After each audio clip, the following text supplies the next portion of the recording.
지금 우리 사회는 오히려 스페셜리스트에서 모든 지식들을 전반적으로 잘 흡수할 수 있는 제너럴리스트 요번 시대로 바뀌어가고 있단 말이에요. 그럼 오히려 우리가 지금 강조되는 건 뭐냐면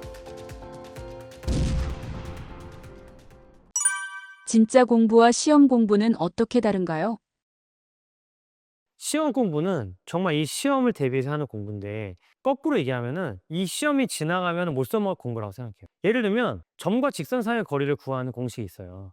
점과 직선 사이의 거리를 구하는 공식을 제가 어떻게 외우는지 잘 배웠잖아요. 점과 직선 사이의 거리를 구하는 걸 잘 배우면 거기서 배워야 되는 지식이 엄청 많아요.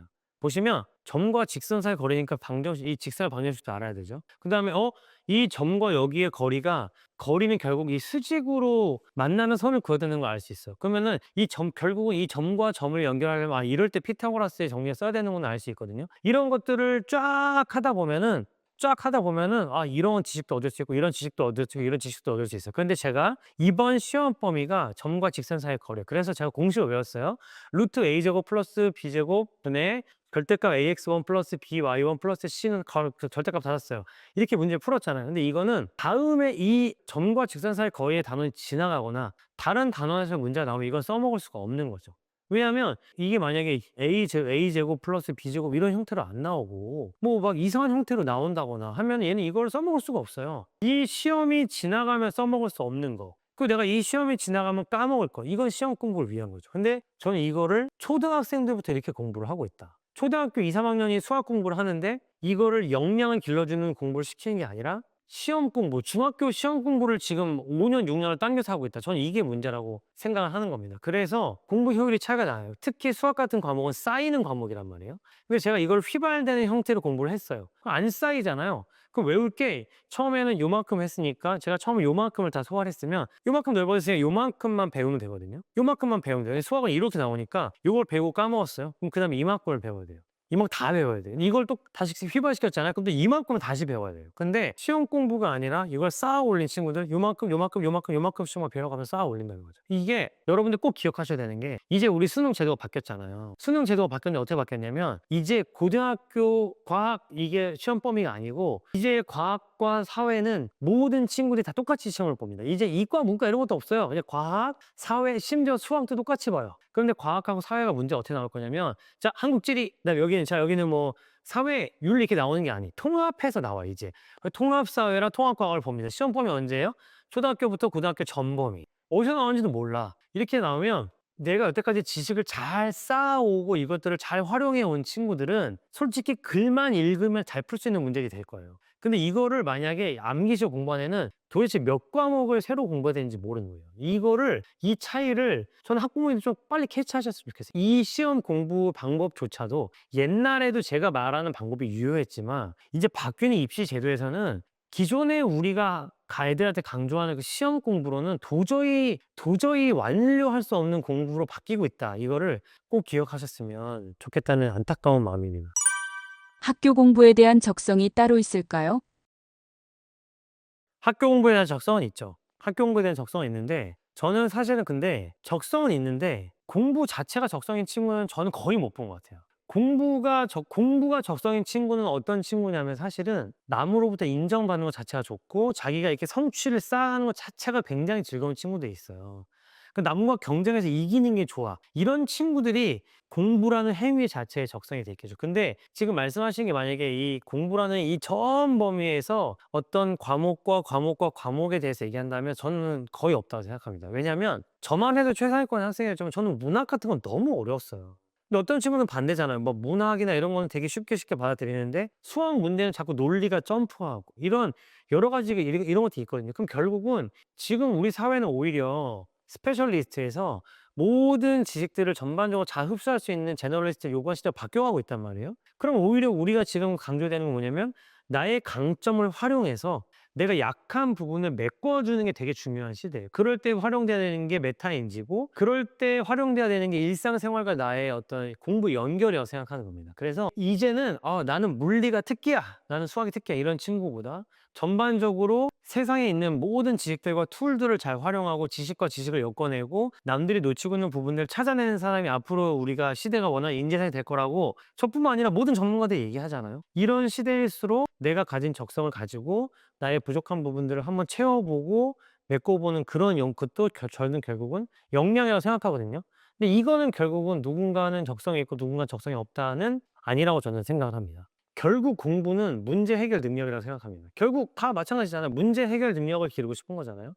근데 문제 해결 능력이라는 게 결국 뭐냐면 이거는 모든 거에 다 똑같이 적용된다고 생각해요. 뭐냐면 첫 번째 문제를 파악해야 돼요. 문제가 뭐야? 그 원인이 뭐야? 그럼 내가 그걸 어떻게 해결할 수 있어? 그걸 해결하기 위해서 필요한 건 뭐야? 그걸 해결하다 보면 뭐 겪는 어려움은 뭘까? 그걸 내가 어떻게 조치하면 좋을까?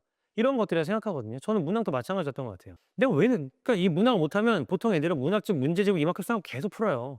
물론 그 효과가 있을 때도 있죠. 하지만 저는 어떻게 했냐면 내가 문학을 못하는 이유가 뭐냐? 문학을 못하는 이유가 뭐냐? 내가 문학을 왜 어려워하는 거냐? 생각해 보니까 난 너무 이 작가의 의도나 이런 거를 내가 너무 뭔가 수학처럼 야, 그래서 확실해? 얘가 슬픈 거 확실해? 이 작가 의도가 그게 아닐 수 있잖아. 아, 이 시인이 그걸 낸 게 확실해? 이렇게 생각 많이 했었거든요. 제가 생각해 보니까 이게 문제라는 결론이 다 나왔어요. 아, 내가 뭐가 문제일까? 왜 나는 수학은 잘하는데 문학은 되게 어려울까? 생각해 보니까 아, 이런 문제점을 제가 찾아보게 됐고 이런 거는요. 제가 막 천재가 찾아낸 게 아니라 뭐가 문제지라고 물어보면 누군가 알려주게 돼 있고 인터넷에서 물어보면 다 알려줘요. 심지어 요즘엔 이런 얘기를 차라리 챗GPT를 하는 게 좋다고 생각하고요. 그러면 그래? 그럼 그걸 어떻게 해결할 수 있을까? 그럼 내가 문제를 풀 때 이 내 생각 말고 이 작가의 의도가 뭔지 한번 생각해 보자. 나 말고 이 작가가 하고 싶었던 얘기가 뭔지를 한번 생각해 보자라고 판단하고 노력했던 게 결국은 주요했었고 그렇다고 제가 문학 천재가 되진 않았죠. 그렇지만 저는 결국 뭐냐면 어쨌든 수능에서는 언어 영역 하나만 틀렸다. 근데 그렇다고 제가 뭐 언어를 직종으로 삼거나 제가 막 언어 뭐 전문가가 된 건 아니잖아요. 하지만 이 우리가 알고 있는 이 사회 시험, 사회에서 주는 시험들, 뭐 수능 요런 정도는 충분히 극복할 수 있었다. 문학 좋아하는 친구들이 수학 어려워하는 것도 마찬가지죠. 그 친구들은 뭐가 문제일까? 거꾸로 생각해 봐야 돼요. 왜 나는 수학을 못할까? 그러면 나는 자꾸 이게 논리를 넘겨짓는구나. 그럼 내가 논리를 넘겨짓지 않고 하기 위해서 뭐가 필요할까?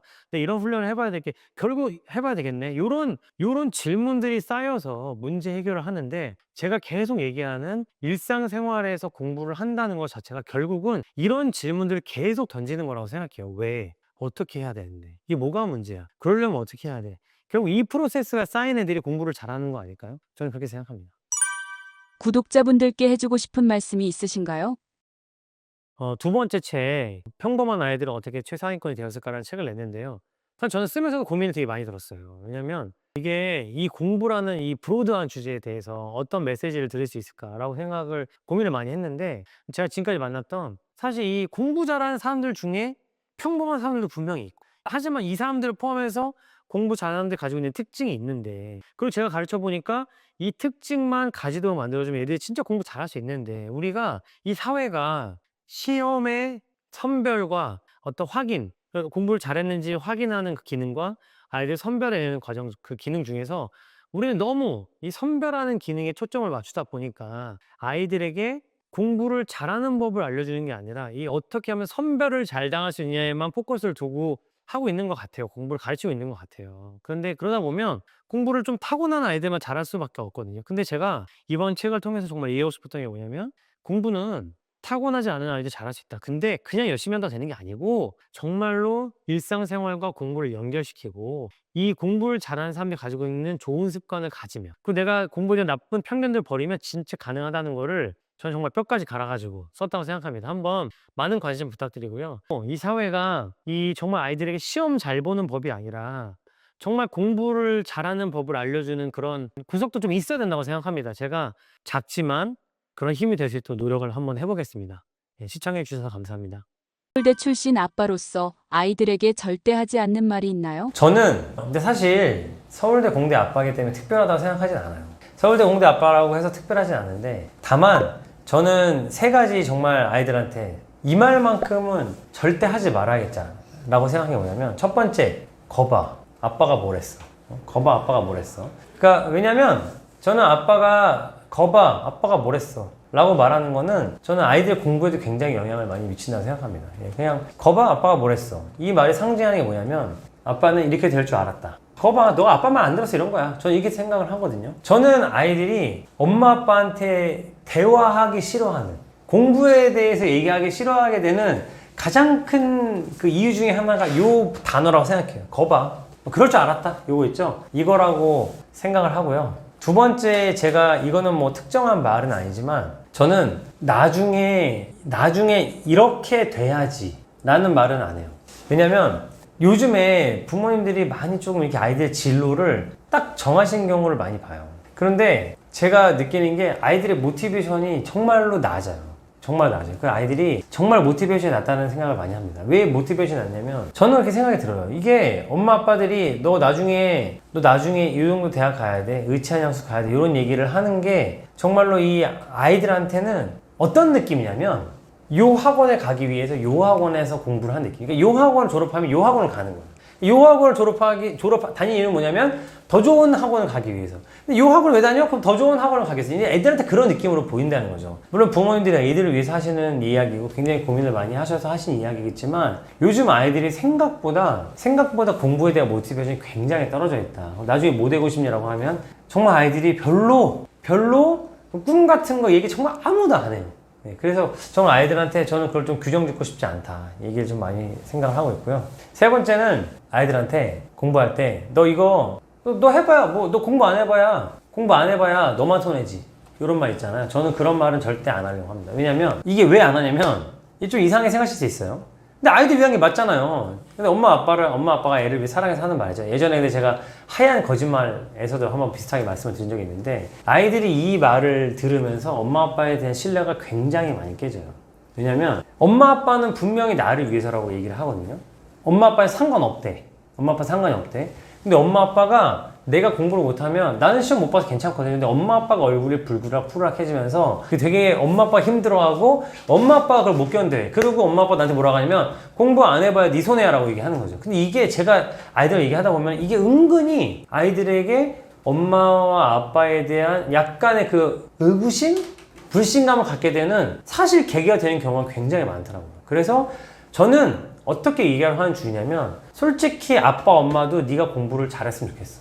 근데 그렇다고 해서 너가 엄마 아빠를 위해서 공부를 하거나 아니면은 뭐 그냥 뭐 그렇다고 네가 막 불행해지면서까지 공부를 하기 원하지 않아. 어떻게 될지 엄마 아빠도 잘 모르겠다. 저는 이렇게 말하는 게 맞다고 생각을 하지. 그거를 엄마 아빠가 막 쿨한 척, 막 쿨레 진동하시면서 막 또 공부하지 마. 네 손해지 뭐. 근데 정말 그렇게 생각하시면 상관없는데 사실은 안 그러신 경우가 제가 봤을 때 99%거든요. 근데 그런 경우에는 그렇게 말씀하시는 게 생각보다 아이들한테 혼란을 주고 아이들이 엄마한테 아빠한테 얘기하는 걸 막게 하더라. 이거거든요. 제가 앞에서 세 가지 말씀드린 게 다 사실은 어떤 거냐면 엄마 아빠를 조금 덜 믿게 되고 엄마 아빠한테 얘기하기가 꺼려지게 하는 것들을 안 하게 하려고 전 조심하는 말들인 것 같아요. 그리고 서울대 공대 아빠로서 이제 물어보셨잖아요.